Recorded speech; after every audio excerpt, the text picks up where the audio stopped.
broadcasting from the most beautiful part of the San Fernando Valley, Studio City. This is the Napzok Files. I'm Ken Napzok, and today we have a very special guest, as we always do. One week maybe I'll bring a not-so-special guest, but today it's not that case. I have with me writer, filmmaker, emperor, and website master, Mark Reilly. Well, hello, Ken Napzok. So nice to have you in the studios. This is great. This is beautiful. Studio City, I believe. That's it. That's the place, man. It's a beautiful town. There's some beautiful homes on the way over here. There is. Actually. There was a place that had a nice fountain in the front. Nice decor, nice paint job. I've lived in a lot of places in the valley. I usually stay on the valley. I don't go over the hill to live. Like me, like the slums. Like you. Remember that night I had to park 7 blocks away from your house? Yeah, exactly. Yeah, this part, maybe a block. No, I found parking right out front. It was amazing. I'm not used to that because we have that here. Yeah, you have parking. As you mentioned, I do not have parking. Yeah.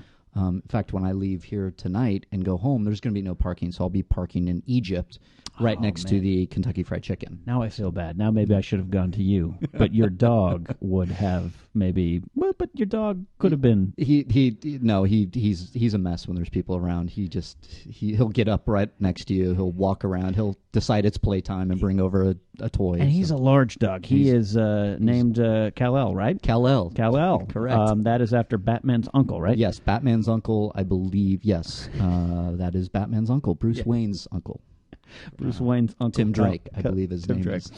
Kal-El, who is a giant dog. What breed is he? He's a lab, and he has a mix of beagle in him. Right. So he's not as big as can you believe that? I mean, he's a big dog. He is big, absolutely. Right. So he's not as big as he would have been had he been full bred. Right. But he's one of those dogs, big, thinks he's a lap dog, thinks it's the time we were at your house for the Star Wars fantasy draft with the Schmoes Know crew. He just was like, hey, I'm sitting on the couch. Everyone cool with that? Yeah. We're making it happen. Yeah, it really, the women I date have to get used to it because like they're sitting on the couch with me. He'll jump up there, especially if I get him into the boudoir. The dog follows. And likes to be on the bed for the action. So I have to always push him away. Close the door. That is not good. You right now, let's start now and work backwards. You are now the editor-in-chief of the Schmoes Know website. Yes. The relaunched and rebranded Schmoes Know website. Yes, I am. How's that going? Busy. I took a swallow. That's right. Ladies and gentlemen, the Tonight Show is sponsored by whiskey, the clinking of the glass. Sometimes I keep a very professional studio with no food or drink in it. Other times, it's time for a drink. Yeah. It's one of those times. It's one of those times, yeah. It's been one of those times ever since the launch. Ever since the website launch. You have done a spectacular job, though I feel bad because I was running the website for a while, and I asked you, hey, do you mind? Hey, do you got like a second to help me a couple times a week? Yeah. And then the idea of the rebranding and relaunching and redesign of the site, and you were like, hey, I got a guy. Yep. And suddenly I got a guy became, Mark Reilly's in charge of the website. I know, it just kind of happened. Surprisingly enough. Yeah, and it's my fault. I can't wait till you're right there with me. Yeah, we're going to get there, but we'll get there. The site is relaunched, and it's become a news-based site now. Yeah, driven by the news, movie news and TV news, and some comic book in there. Comic books. We try to reach out to the comic books because, quite frankly, comic books are movie news. Really. Yeah, now you can't. Yeah, new Spider-Man comes out. There's a new storyline, and look, it's popping up in Amazing Spider-Man 2. So, do you like the direction the website's going? I do. Happy with it? Huh? Yeah, I'm happy with it. I have a lot of notes. I do. I have notes. I have notes. I want to do a lot with it. I see the great things that are happening, and I see where I want it to go. How do you approach the news writing? Because what I love about us, obviously we don't have a lot of reporters in the field. Where we broke some scoops from a very famous sci-fi franchise. Yeah, Star Trek. Yes, Star Trek called episode 20 or something. Star Trek episode 20. We broke that story, and that brought us to a new level. But we don't. Other than that, we don't have a lot of reporters in the field at this point. No. So we are grabbing news like every other site does. Yeah. But you put your spin on it, and that's what I love about it. You bring people in with your voice. Thank you. You do a great job. It's Reilly here. Here's the news. Here's my take on it, and what do you think? Yeah. So that's how you do it. How did you come to that? How did you come to that point that you wanted to do it that way? I think I don't know. It just kind of started happening. I think there was some kind of parameters that everybody talked about at the beginning.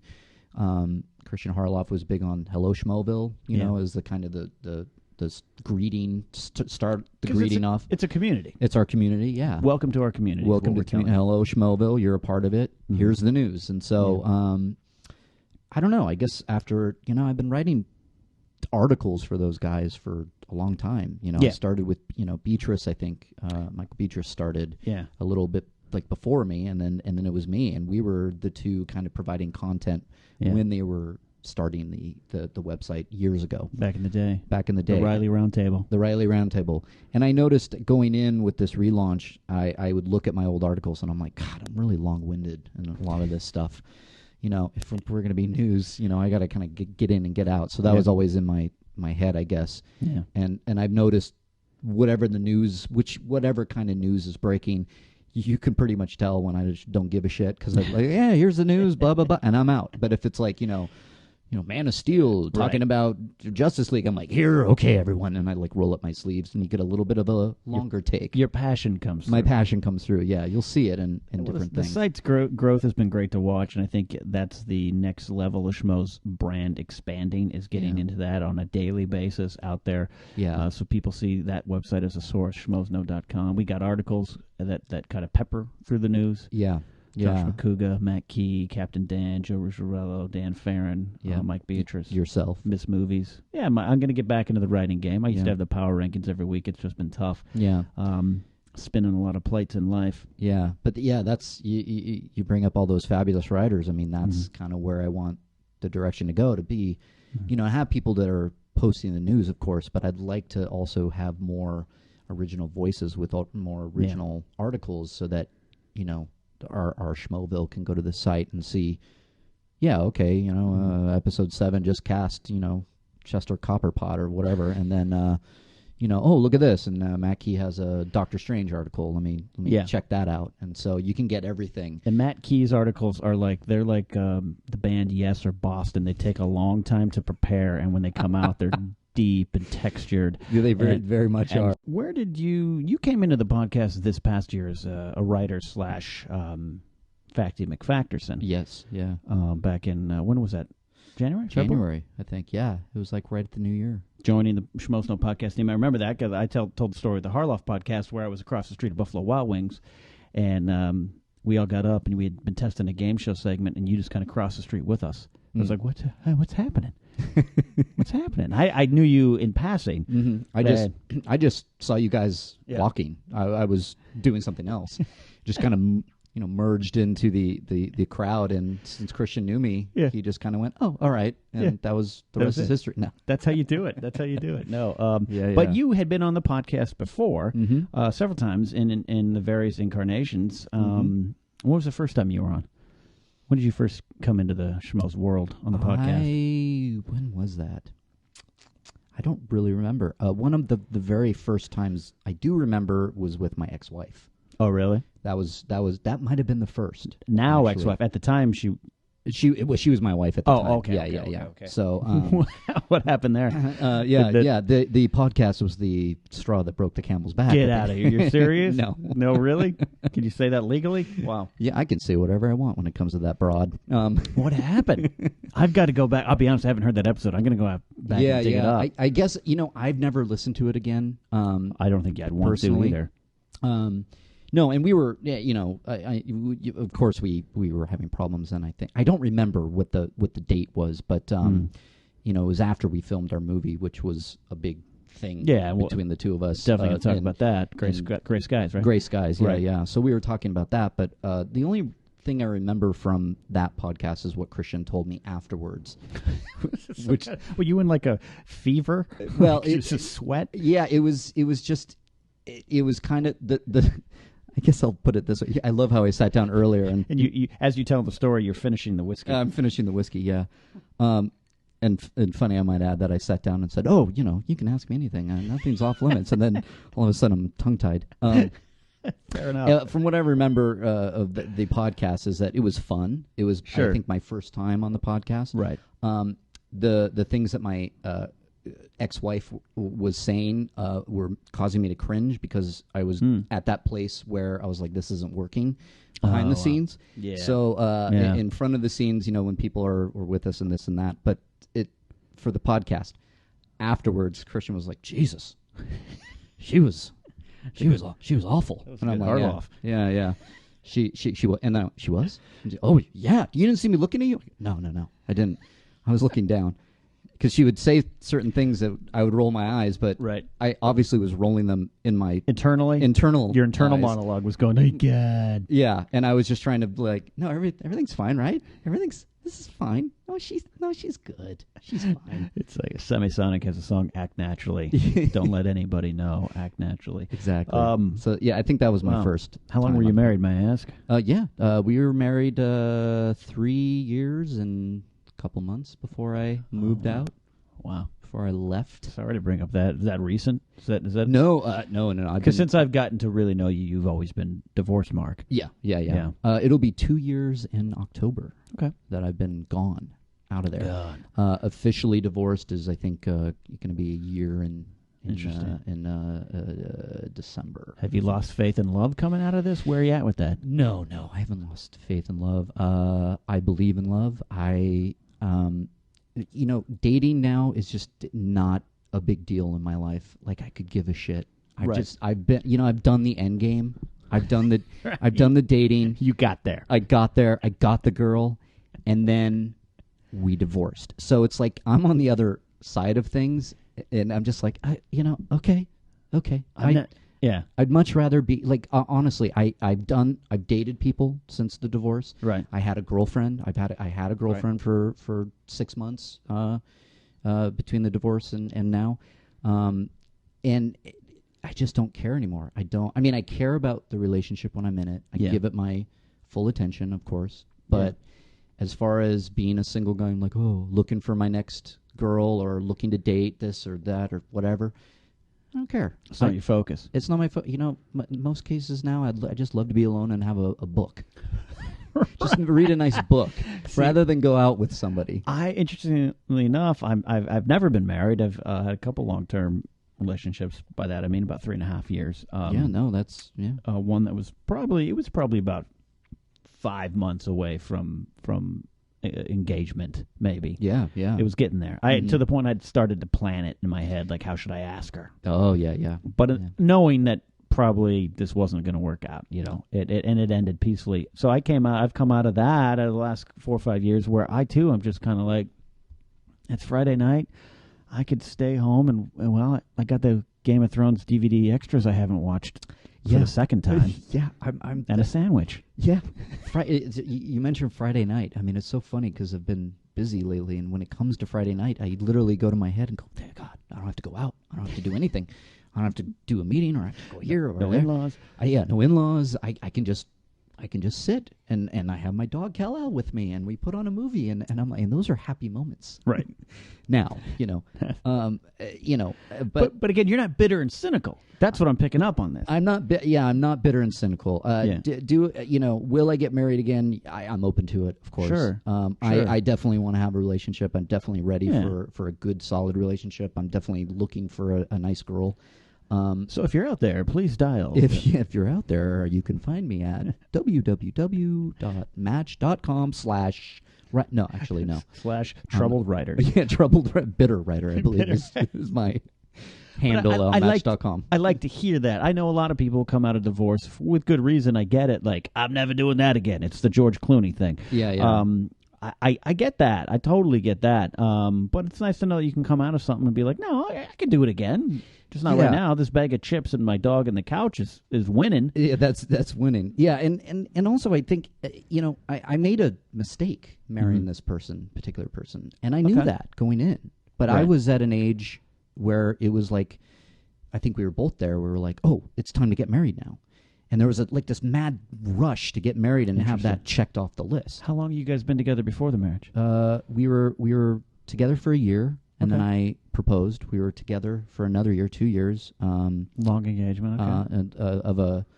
So a year together, a year engagement, and got married on the, 2 years after we were together. Okay. Seems like enough. And You weren't young kids, or at least I don't know if she was. But no, I was 33. She was not yet 30. Okay. And where are you at now? How old are you now? 38. Okay, so my age group. I'm 37. Yeah. Coming up on 38 way too fast. I know. It's kind of freaky. All right, I get it. I totally, every decision, chalk it up to life, I guess, there. You got out in one piece and got the dog. Yeah, I got the dog, yeah. Did one piece. I mean, the year after the marriage, I was a mess, It wasn't, it was not my most, the brightest moments of my a lot life. Of crying at intersections. Yeah, there was that. There was, the just the sleeping past noon and being like, there's really nothing to do. This is the second half of the second act of 500 Days of Summer, right? Is this exactly? Yeah, it was like I'm not a fan of the proceeding of divorce. Like right. Having to go through it is probably that was the hardest thing I think I've done in a long time. So or ever. Yeah. So, I had my dark days after that because, sure. It was divorce. So right. You kind of have that in your head. You're like, oh, well, this is going to be forever. It's like that stamp on you, divorced male. Exactly, yeah. I didn't know how... Though I will say that I'm getting to that age group now, but I know some of my other friends who were in their early 40s. You live in this Hollywood town, this crazy business. Yeah. There's a lot of people in their early 40s never been married. Yeah. Focused on career and stuff, but yet you'll still find women, because I have a day job that's outside of the industry, you still run into some of these women that are like, oh, if he's like 38 and above and never been married, I'd rather have a divorced male than someone who's never been married. See, I don't get that. And I argue with it all the time. Not that it's a bad thing. All right, my friend Mark Reilly's divorced. He's a good guy. Go for him. But they'd rather go for someone because, well, at least he committed once. Yeah. Yeah. Versus, well, I have my health and no stress, and I focused on my career. It's not taking me anywhere. But it could be. You can put so many tags on like the single different people in L.A. It's like, oh, divorced. Oh, he's never been married. Oh, he's too young. Oh, she's this. Or right. Yeah, I think that's retarded. Like, why would I be a more attractive person emotionally or to commit because I've been divorced? I mean, you don't know anything about me. Right. It could have been horrible. The divorce could have been because I cheated on her left and right, and in between days doing cocaine. Yeah, you exactly. No, it's like, and that's why it ended. No, but he at least he committed. No. Thank you. He committed, put a ring on it, married you, and then went and fucked other people. Right. Can we cuss? Yeah, my mom doesn't want you to use the F word, but it's all right. Okay, so I'm not going to cuss. No, you can do what you feel comfortable with. All right. Well. I try. My mom started listening to the show, and it's been a great connection for us so she can learn to know, get to know about me a little bit more. But it wasn't until the Christian Harloff episode that she noticed Christian cusses a lot. And that made me cuss a lot. So I got it. You can say what you want. I wouldn't cut. I mean, if my own mother would listen, I wish she would listen to one of the podcasts or at least visit the website to know. Yeah. Your mom is obviously. I won't let my parents listen to the Schmoes. Oh, okay. Though my dad was a fan of Battlestar Galactica and found out Katie Sackhoff was on the Schmoes, and I was like, oh yeah, Katie's great. You should totally. And it was one of her more dirtier episodes. Was it this past year? It was this past year. I was probably there. Then. Yeah, when she started to co-host, that it was like, well, she is a little dirty. Yeah. God love it. But great. Katie's coming back soon. I can't wait to have her back in the studio. Oh, me too. Anyway, I didn't mean to get into dredge up your divorce and love. It's just I'm an open book on it. Yeah, I mean seriously, it's fascinating, and it's refreshing to see that you're like, no, all right, we got that. It sucked. Yeah, we can do it again sometime. Yeah. I mean, I just what I take from it is now I'm older, I'm more mature. I've been through, like I said, I did battle scar. I am battle scarred, and right. I wear the divorce like a badge of honor. It's like, look, a red badge of courage. Yeah, I went through this. I now know more about myself. I know what I want in a girl. Mm-hmm. I've already dated a couple people where the red flags came up that I overlooked before, and I went, hey, you know what? In the long run, it's just not going to work. Yeah, like it's 10 a.m. You shouldn't be drinking wine. Yeah, exactly. Yeah, well, that's good. I started late. My relationship stuff jumped off very late. For reasons I would have filled 2-hour podcasts that no one will listen to. But once I started, and I had my first real relationship at 28, and it lasted about 2.5 months. And I remember, and I kind of ended it, and it was tears and crying and all that kind of stuff. And I walked away from it like, oh, well, that's okay. Yeah. The sun still rose this morning. Yeah. And I didn't have to write a poem about it. there's other options out there. Yeah. That person wasn't right for me, and now I know that. Yeah. Oh, exactly. That's very key. That was the hard part of this divorce, where it's just like keep reprogramming myself, like, no, she wasn't right for you. That right. Like she was kind of awful for you. Like, and that's not necessarily. Maybe she's you're not saying she's an awful person. Maybe she is, but in some circumstances, you maybe just not right for each other. Yeah. Or we're at one point and no longer. Exactly. I think that's when it comes to understanding that kind of stuff in a relationship, then then it's not. Then you notice the sun is rising the next day, and you're like, yeah. And marriage scares me. I have a lot of people always make jokes at my expense in the Schmoes Know world because I produce a movie podcast and don't see movies. It's because I have a tough time committing 2 hours of my life to something. So marriage still is something I'm working through. That concept. Yeah. But it's like Man of Steel. Oh, that's 2.5 hours, including parking. I can understand that. Yeah. Do you identify yourself as a writer or as a filmmaker more? Writer. Okay. Yeah. Okay. How long have you been writing? When did that start? That's been with me ever since I was little. I remember my fifth grade teacher. She was the one that really alerted me to the fact that you're kind of creative. You should do more of this. Right. And it was just like one of those projects. You had to build a robot, out of pieces from your house and then come up with a story for it. And I was a big Los Angeles Rams fan at the time, if you can believe it. Los Angeles Rams. Yeah, Flipper Anderson's going to have a big year. Yeah. Jim Everett's going to throw for 20 touchdowns. I was there when Eric Dickerson broke the rushing yards record. Nice. But anyways, the story was about a robot that was drafted by the Los Angeles Rams because we had sucked at the moment, of course. And they drafted him as quarterback because he had a magnificent arm. And absolutely, he was a robot. He was a robot. He was bred. He was actually built to be a quarterback. I think my story was. And she was. Is that a quote? Yeah, I hope that's a quote. I hope it is too. I can't remember.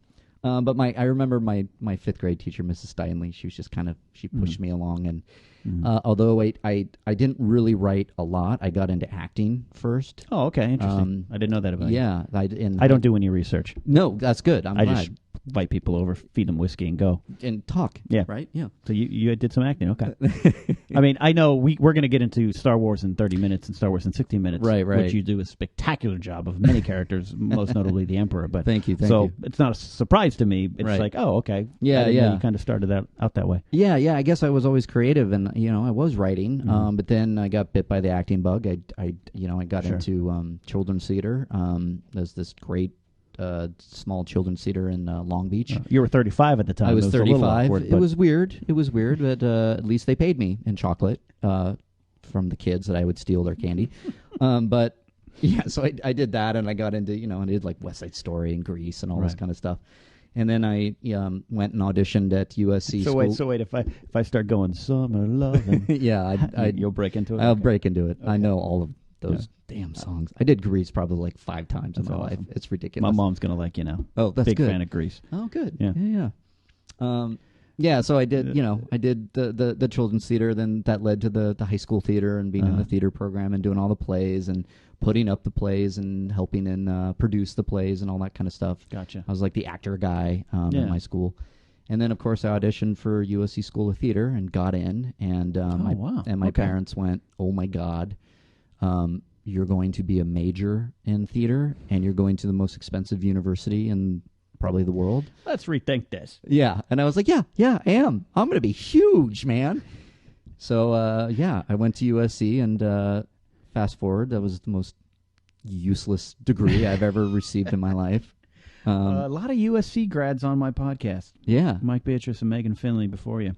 They were. Yeah. I didn't know that. Okay, we can have a little alumni party here. That's great. I've driven past USC, but that's it's a beautiful campus. So you finish the entire run there. Get that? You get it? You get the degree? I got the degree. Got it. You went all the way, kid. I went all the way. Did a lot of cinema too. Acted in the cinema stuff. And so then when I came out of college and started waiting tables, which long story short, that's how I met Christian. Waiting tables.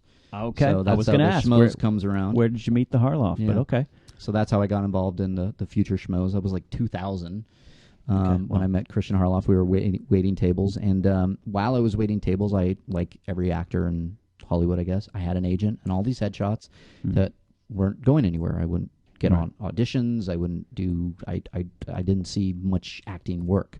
Yeah. So in the meantime, I was constantly wanting to be creative, and I had all these ideas for scripts. And henceforth, i.e., here, thereafter. And you use the word henceforth because you are the emperor. Henceforth. Henceforth. You should be known as exactly. Vader.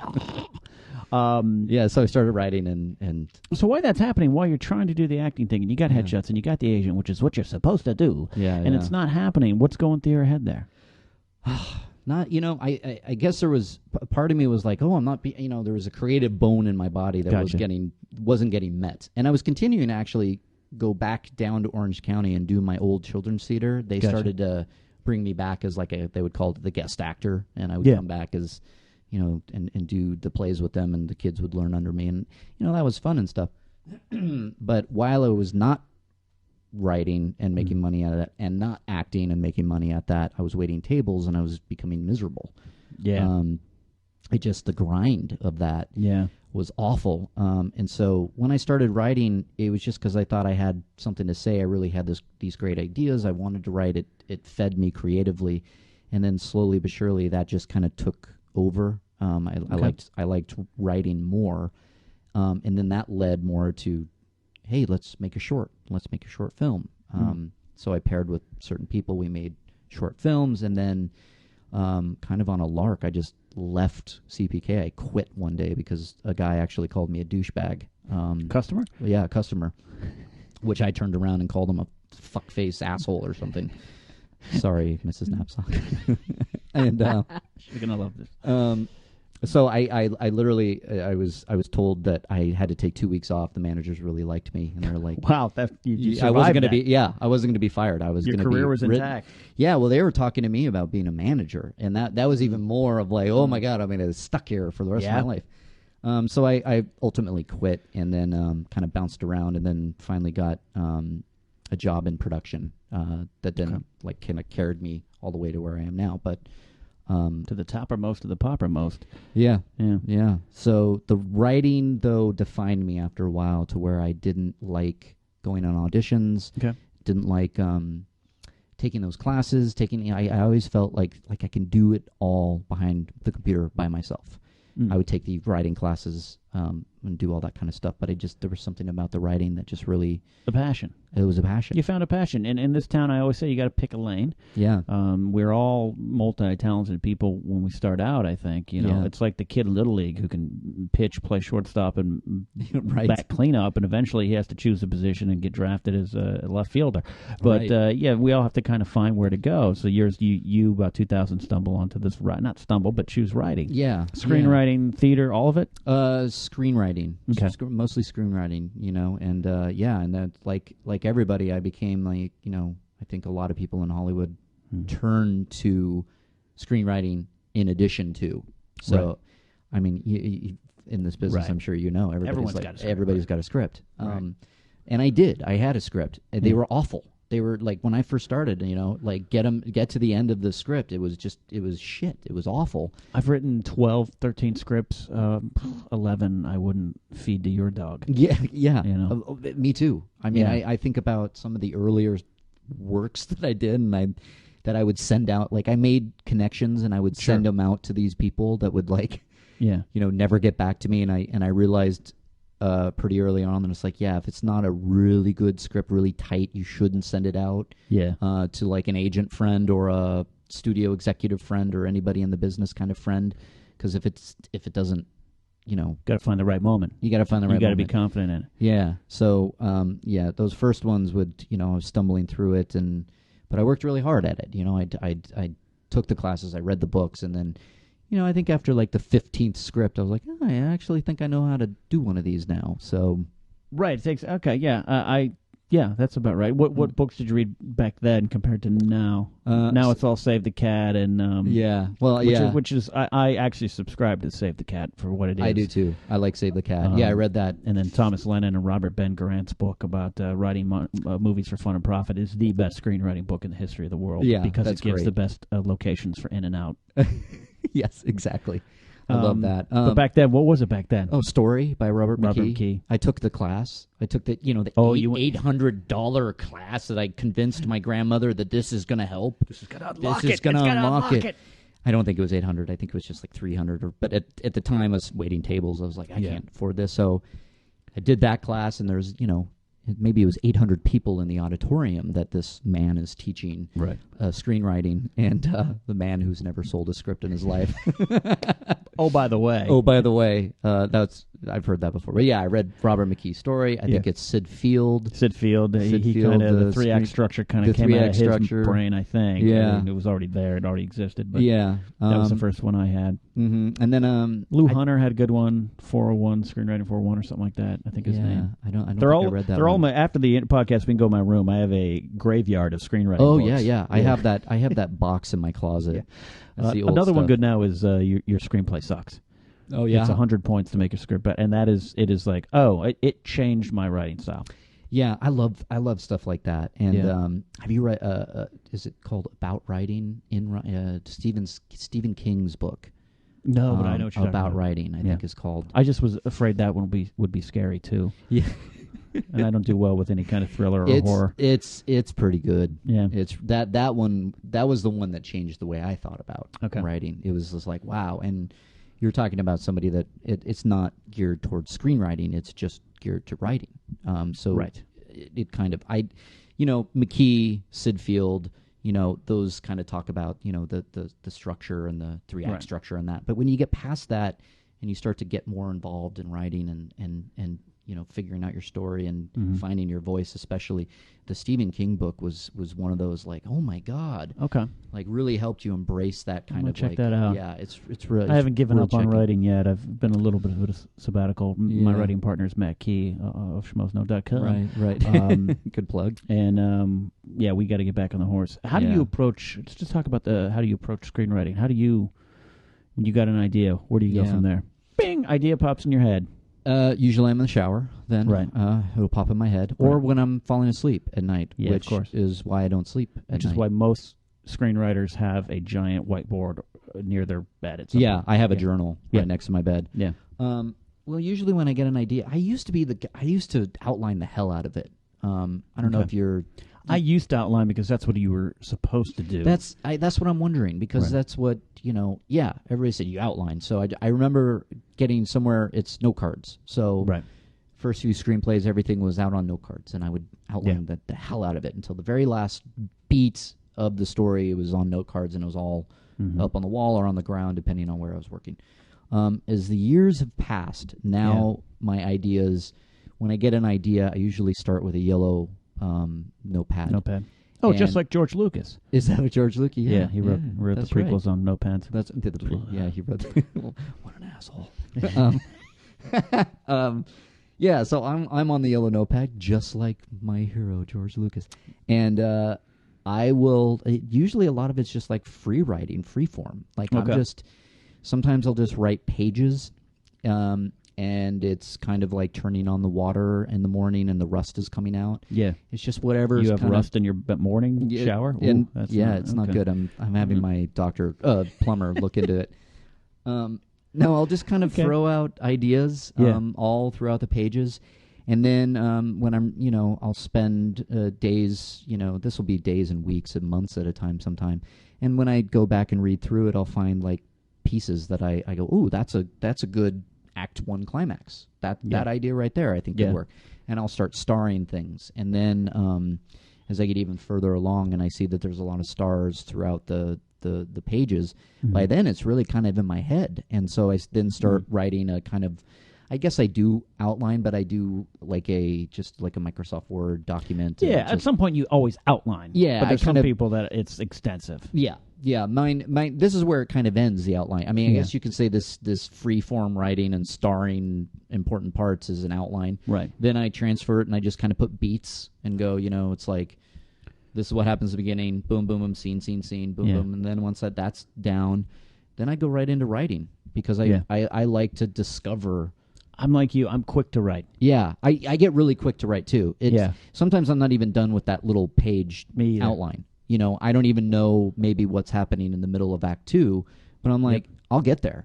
if I'm writing, yeah, you're going to figure that out along the way. It all together. The reason Key and I work together so well is he's very analytical. He's going to be in a room thinking over, for 4 hours on one scene. I'm not that way. I'm let's grab the shotgun, you grab the lamp, let's go get him. Yeah. So I call it, I pave the road. Mm-hmm. And he comes by and put the stop signs and the trees and that's why we work so well together. That's great. That reminds me of I have a similar writing partner kind of relationship with Gottman. Gottman is probably. I hope I have 2 writing partners. And did I just? If they is this going to be awkward? No, I won't make it awkward because probably one of them won't be listening to this. Lisa Gottman might, and I'm not just saying this. My time with Lisa Gottman writing is the best partnership I've had in writing. Gotcha. Yeah.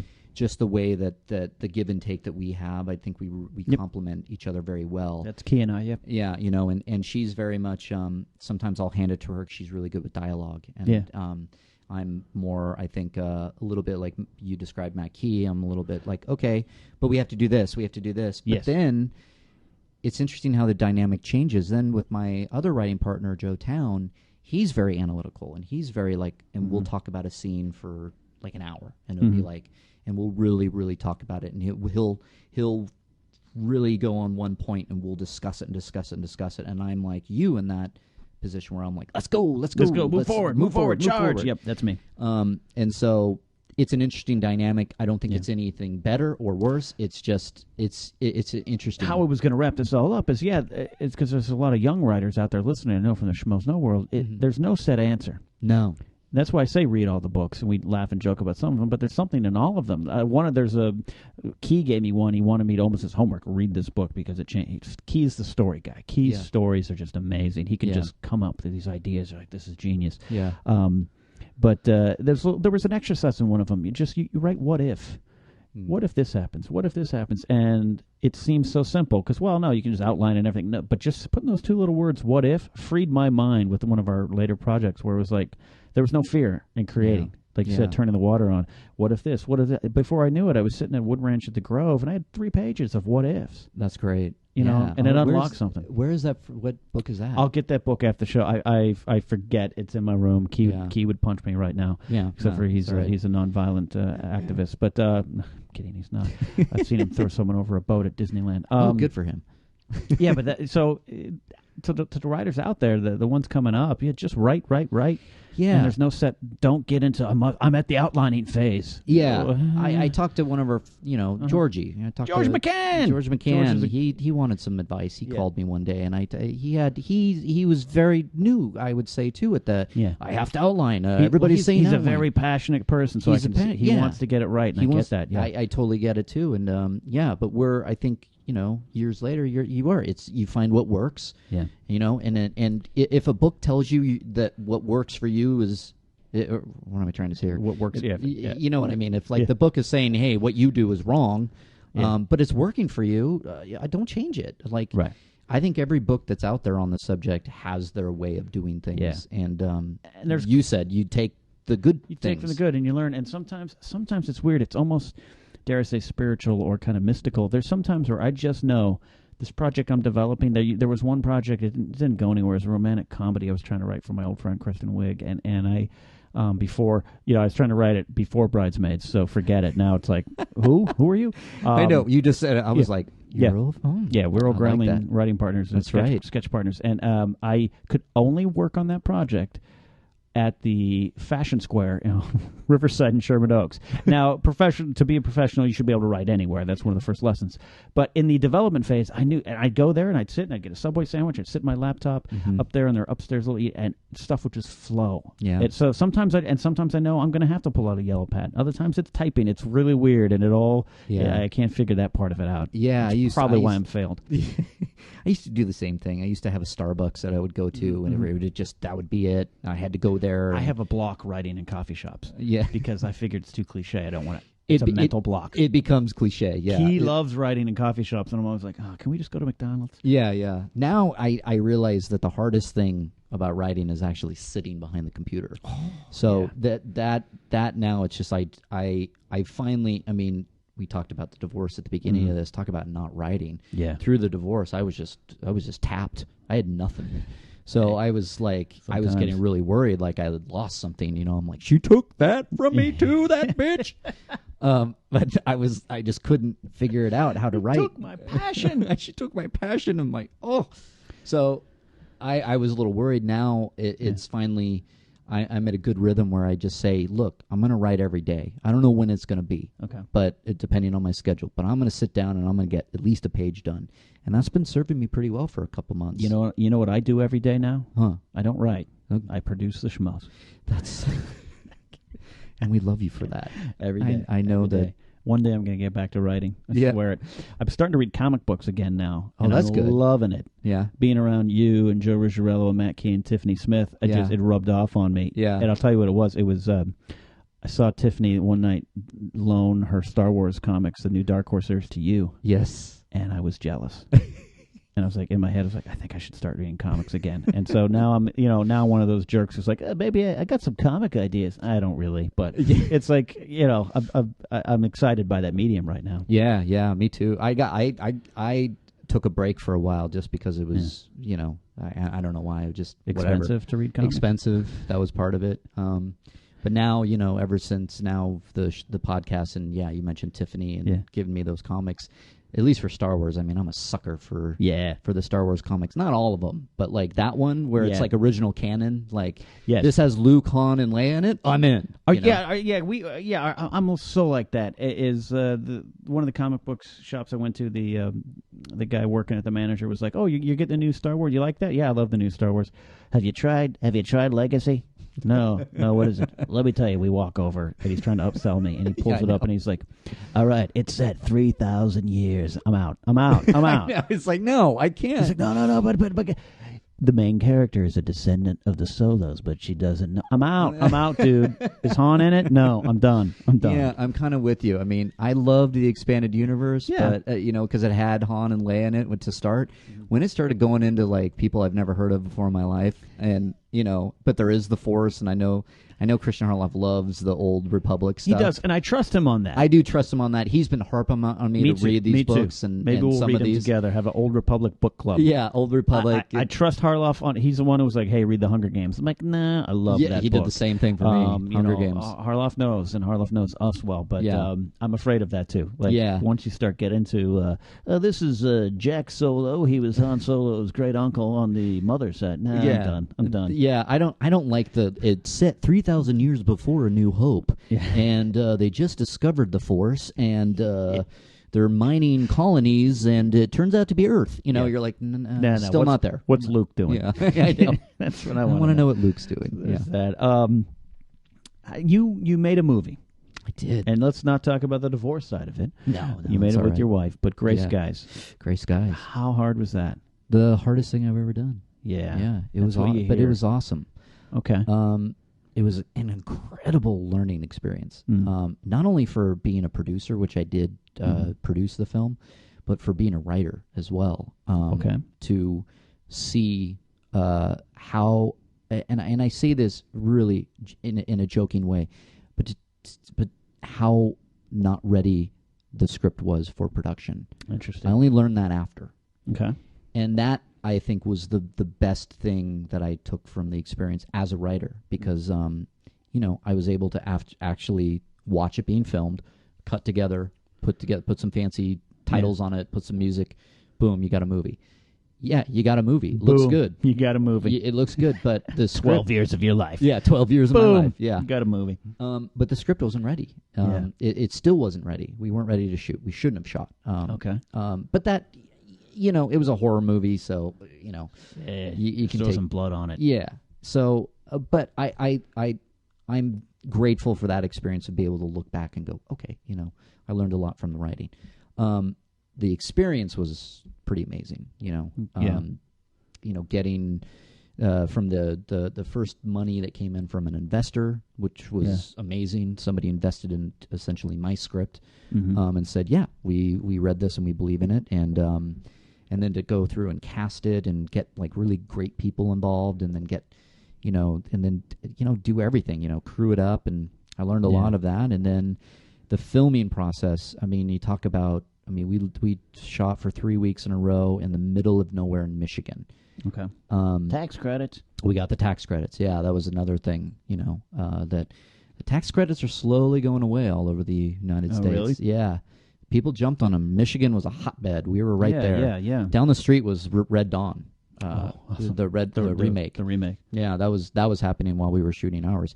We got some of the same crew from Red Dawn because we put it out there. Okay, to get these tax credits, you need to have a lot of Michigan dollars going out. Yeah. So we crewed up. We had a lot of. I think most of our crew was Michigan based, and so but then you take a script that's basically a slasher movie, but with aliens instead of the bump on the window outside the cabin. It's not a guy in a hockey mask. It's aliens. So this is like that Ben Stiller movie, right? No, pretty much. I just saw that. It's awful. Yeah, but they had Vince Vaughn. We didn't. Right. So, we were out in the middle of nowhere, and there was a big size of the movie was done outside, and so not only shooting shooting actors that are in alien suits, which was interesting, but then braving the weather, and the Michigan is notorious for. Oh my God, it's 90 degrees, and then you turn around, and it's snowing. It's so weird. So we had many, many times that we'd have to move things around, and we're supposed to be shooting outside, but it's sleeting, so we got to move it inside. Then we're outside and we're shooting, and it got so cold it froze the camera lens and caused it to fog up, and there was nothing we could do but put the production on hold for 5 hours while it. And you kept looking in the lens, watching it just get slowly unfogged. And I was just like, wow.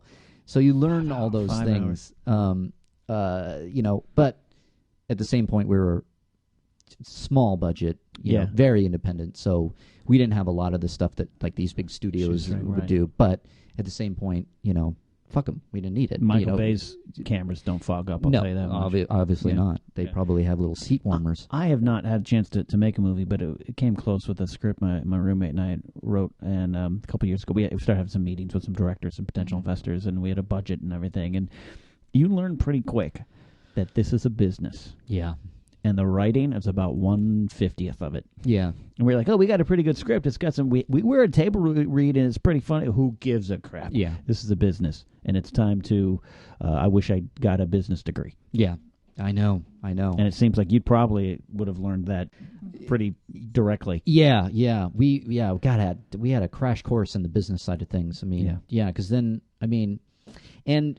I mentioned, the investors putting in money, and it's for my script and how wonderful that is. But in all due respect to them, I don't think this was their first script. I don't think they knew exactly, is this a good script or is this not a good script? Not to say that it was a bad script. It wasn't. But I just think that God bless them for doing what they did. But then getting to the part of the production, not the production, but the marketing of the movie afterwards. Distribution. The distribution, it really makes a difference when you're talking about the budget, and I think this did come into account for the script. We tried to get a few names, and we had some people interested, but they just never kind of got behind it. Over it, yeah. So we just kind of went, and shot it with who we wanted. But then you learn the business side of, not only the budgeting and, what's important on a movie set and what's not, and, just the little things and the things that you can lose in the script, that we just couldn't shoot because it's going to be impossible. Couldn't afford it. All the way through the editing and, who do you hire, and who, the color correction, who do you hire, the sound editing, who do you hire, sound effects, then the marketing of it. We didn't have that. So you learn a lot really fast. And if the movie doesn't come out, if it doesn't like everybody on set, it was always a joke. This is the next Blair Witch project. Right. Blair Witch sold for $1 million, goes on to make $100 million, was shot for $20,000. Well, we shot for $200,000. So yeah, $1 million sale would have been awesome. But nice. We never sold it for. We sold it, but we never made our money back. Right. And that's again the marketing. That's again, we didn't have a name actor. We couldn't put anyone on the cover. We couldn't say, hey, it's this person from this place. And I tell you, it's this one director who he shot a movie, a comedy, not another teen movie, and we had this 2-hour meeting about our script. 20 minutes was about the script. The rest of the 2-hour meeting was about the business and distribution. And he was telling us some horror stories, and he had Chevy Chase and Burt Reynolds in it. Wow. And 80% of his budget was each of them for one day of work. Yeah. But he had to do it to get their name on it, and then they had to appear above the leads, and they had to appear on the Redbox version of the DVD. But on this version of the DVD, the other actor appeared because it was. It's like, wow, this is big business. Yeah, and I didn't get that far with that kind of stuff. And then the distribution. I knew a guy who made it's a zombie romantic comedy, and he shot it about 6 years ago, and he just last year got distribution. And his father's childhood friend, a little guy named Sam Raimi. They shot parts of it in Sam's house. Oh my God! Couldn't get distribution for 5 years. Any names in it, or were there? No. Yeah. No. Yeah. Nothing major. Yeah. And so that's the business. Yeah, the business is it can be ugly and but my one of the producers on the film was really good at business and really good at selling it, and I think I'll give her a prop that was my ex-wife. She was the pit bull behind the marketing. Yeah, she was. Behind the sale of or at least getting it into the hands of people that could possibly help it get out there. It in the long run ended up not being the it's a business, like you said, and the deals were shit, and we I think later our distribution company, it was just like all of a sudden we go to their website and it's just like says out of business, and we're like, what? We were like, wait, what happened? And so we still have VHS copies there. Yeah. So we don't know exactly what happened, and wow. And then it ended up on Netflix, and we were just okay. It is on Netflix. It's on Netflix. Yeah, getting hammered. It's some of the funniest things I've ever read in my life. Your life work being hammered by internet trolls. Oh, yeah. The internet trolls hate it. So there you go, fans of the Napzok Files. If you like a good alien horror story, go see Gray Skies on Netflix. Yeah, Mark Reilly's film. Yeah. But you do it again, right? Given the chance, given the right opportunity. Given the right opportunity. Much like marriage. Yes, exactly. You're ready to go through. Yeah, I actually really want to get back to filming. I've now written 2 shorts that I'd like to shoot, because I figure it's like, hey, might as well make stuff, because what I took out of that experience as well was a best friend of mine, my DP, cinematographer, Gavin Fisher, came out of that whole Gray Skies deal, and he's been my buddy now ever since, and we've worked together. That's where I went to Vegas. That was the two of us, doing that CinemaCon thing. But he loves to shoot and do movie stuff, and now he's also a great editor, has his own color correction. He has his own business, so he can help. So why not? We got to just get it out there, So you find who you want to work with, you find your good, trusted, close friends, and you storm the castle. Exactly. So I'd like to storm the castle with a couple of these short ideas, and then and continue to work on this other idea that then I could, like, hopefully in a year's time I have the script and 2 shorts and go look. Well, good. If you need a really bad, kind of chubby, bald actor, please let me know. I will let you know. I have headshots. It's about 10 years old. Oh, good. Yeah, good. It's when I had more hair. Yeah. Let's talk about, before we go here, let's talk about one of your absolute successes and how the first time I'd met you before, and I definitely had heard of you before and read your work. But the first time I think I ever really was like, oh, that's that guy. That's Mark Reilly. Was you in Star Wars in 60 Minutes, which was the follow-up to Star Wars in 30 Minutes. That's right. So in about 30 seconds, explain overall what that is. Star Wars started as the Star Wars trilogy in 30 minutes. It was all 3 of the original movies done on stage in 30 minutes. So each episode 4, 5, and 6, or New Hope, Empire, and Jedi, were done 10 minutes each. Right. So what it becomes is kind of like the reduced Shakespeare. I don't know if you ever saw that one. The complete works of Shakespeare. Yeah, gotcha. My director, writer, Patrick Gorman, good buddy of mine, he had the 5-minute Hamlet in his mind, Tom Stoppard's 5-minute Hamlet. He said, I can do this with Star Wars. So he did do it for Star Wars back in like 96 at USC when he was there. Right. And he put together this play. It became a phenomenal success at the Edinburgh Fringe Festival. Every year people were clamoring for it.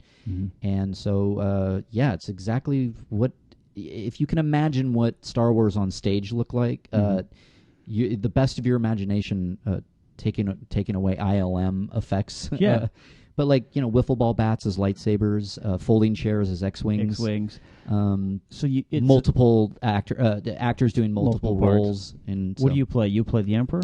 I play the Emperor and Obi-Wan Kenobi are the two main, and then I'll pop in throughout as an Ewok stormtrooper.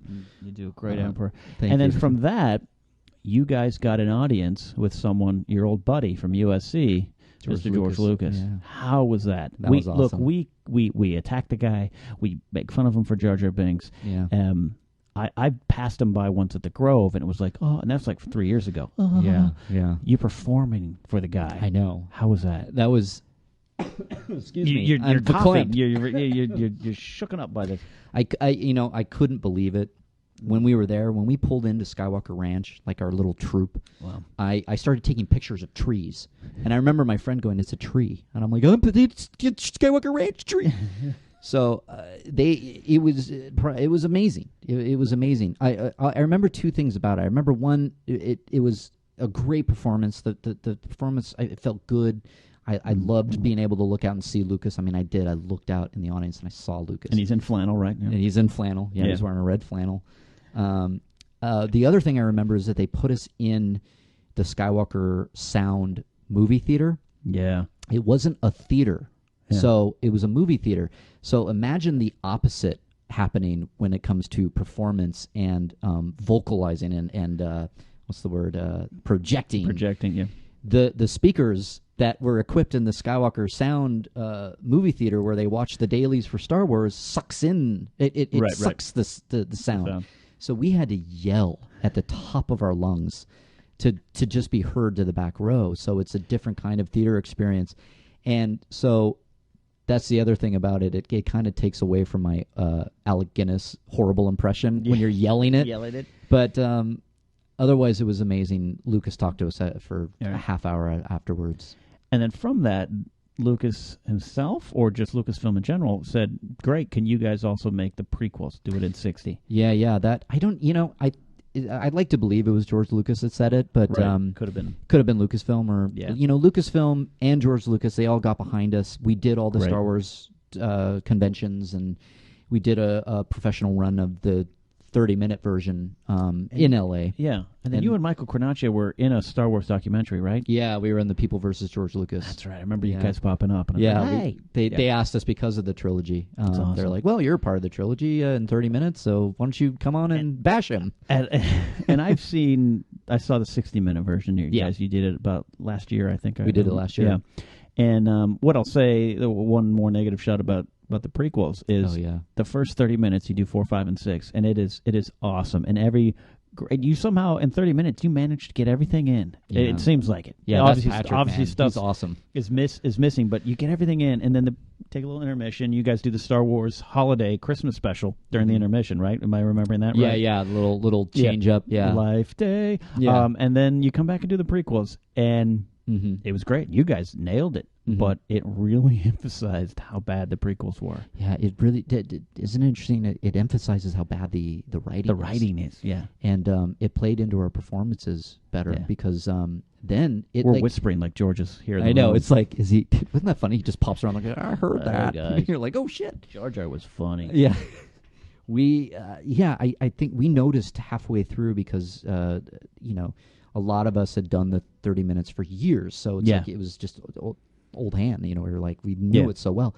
But the trilogy we'd done with such reverence. We were like, oh my God. And the humor comes out from the condensed version as well as the love behind the impressions. And you hit the jokes and you hit the certain things that the iconic lines, I know my friend Mark Kelly, who played Han Solo. He would do the singers, when Luke's going off to the Death Star, he's like, "Hey, Luke, I'm be with you." And he would mumble it because like Harrison Ford mumbled it. Right. So everything was done in reverence and was for not to make you laugh, but just. And it's all inside stuff. Correct me if I'm wrong. Yeah. I hope I'm not wrong. Don't you guys do the whole thing, that urban legend that Mark Hamill yells Carrie? Yes, we do. Luke, Carrie! Carrie! He goes, Carrie! That ends the first 10 minutes, the New Hope. And that is such a Star Wars fan, urban legend, insider thing where it's like, and you play to that and it's so awesome. It's so perfect. Even the original trilogy, we never changed. We didn't do the special edition trilogy in 30 minutes on stage. So Han always shoots first. Right. It's interesting. Once we were doing the show before the special editions came out, we were doing them after. After, when Han shoots Greedo in the play, it would get a huge response. They would clap their asses off at that moment. That's awesome. Awesome. So then when Lucasfilm asked us to do the saga, bring in the prequels, and do it for the convention, which we did last year, you came and saw Harloff and I came and saw one. Yeah, so you saw the run that was kind of the workshop, and then they went to Orlando. Hills, Then we did the Star Wars convention. So conversely, when we did the prequels, you start to notice how bad the writing is, and so we would ham it up. I mean, then it was a matter of like everything's free game. It's like our Padme, Megan Perry, is fantastic. She truly, deeply love you. Oh yeah, she would play the bad dialogue perfectly, and the fans would love it because then they would turn right around and go, "Oh my god, I love how bad this is," and they're playing it up, and it's still got the same heart, but it's noticeably different. Yeah, it's noticeably different. It is spectacular. Are you guys ever going to do it again? It's so funny. Everybody keeps talking about getting the band back together. Yeah, I never say that it's not going to happen. It always comes down to the business side of it. Especially now, I don't really know how it works because now that Disney bought Lucasfilm, I wonder if it's going to be even more red tape because there was already a shitload of red tape beforehand. We can't do it for profit. We can't do it. I think we at one point it was very popular. We looked into doing it in Vegas, and we looked into doing it off-Broadway in New York. Yeah. We were very close to having it happen. Wow. This was years ago, and then it just kind of didn't happen because of all the red tape. So, to answer your question, you never can tell. It's one of those things. The next Star Wars convention, there was one this past, I can't remember when, but it was this year, and it was in Germany. Yeah. And there was talk about us going out there, but it just didn't work out. So the next convention, I wouldn't be surprised if they call us. Selfishly, I hope to get to see it again because it was a treat to see as a lifelong Star Wars fan. Yeah, selfishly, I hope to do it again. Absolutely. Doing the Emperor is my favorite thing in the world. Absolutely. So that has been an hour with Mark Reilly. Do you feel like it's been an hour? We learned about a lot about Mark Reilly. I guess you did. And I loved talk writing with you, and I'm sure our fans did too. Yeah, me too. Mark, where can they find you? You have a website and a Twitter and all that good stuff. Yeah. Well, my website that I'm going to try to update sooner or later, other than the Schmoes Know, is Mark E, as in Edward Reilly, markereilly.com. You can check out some of my projects there, and you can see a Gray Skies trailer, and I hope to... and we didn't even get into the He-Man story, which is something for later, but that's a little bit on there, too. But on my website, you can read the treatment that I worked on. I wrote a treatment for He-Man that almost got over at Warner Brothers with Christian Harloff. So you can read a little bit about that, see all my stuff that I'm doing, and then Twitter is Reilly Around. Reilly Around, and look for him every day on schmoesknow.com, and also the Schmoes Know movie podcast every Thursday, 8 p.m. Pacific Standard Time, live on the Toad Hop Network. It is a live show. That's right. And so glad to have you. We're definitely going to have you back. Thank you. This was fun. Thank you for trekking out here. I know you had to battle some Josh Groban Hollywood Bowl traffic, I think. Oh, is that what it was? I think it was Groban. It was Groban. But so glad to have you here. Yeah, it's been partaking some whiskey with you, and looking forward to the future with you and the Schmoes Empire, my friend. Me too, man. That has been another edition of the Napzok Files. For Mark Reilly, I'm Ken Napzok. Folks, thanks for joining us. That's the worst ending to my podcast ever, is I just don't have a tag this week. All right. I thought you were going to have a tag. I was waiting for it. I got to write them down. Miss Movies will give me some good ideas for tags. We'll see you next time, folks, on the Napzok Files. Don't forget to find us on iTunes, rate and review, subscribe, find us on Stitcher, and we also have encore presentations after the Schmoes Know podcast on the Toad Hop Network. See you next time. Bye.